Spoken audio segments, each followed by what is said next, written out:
Okay, so it's kind of late this video, but I'm gonna start the video putting with the reflectors. Last time I did it wrong, so right now I get it. I got it right now how to do it. So I'm gonna show you how it is. Everything's setting perfect.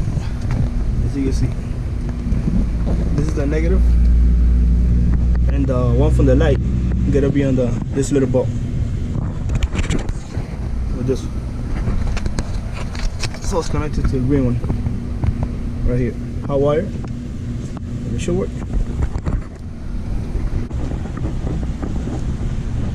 Works perfect.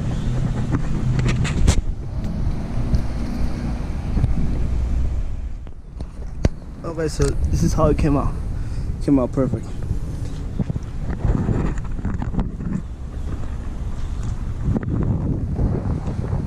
Now I'll put it for the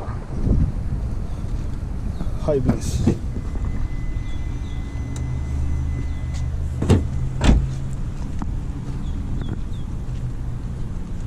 Yeah, perfect.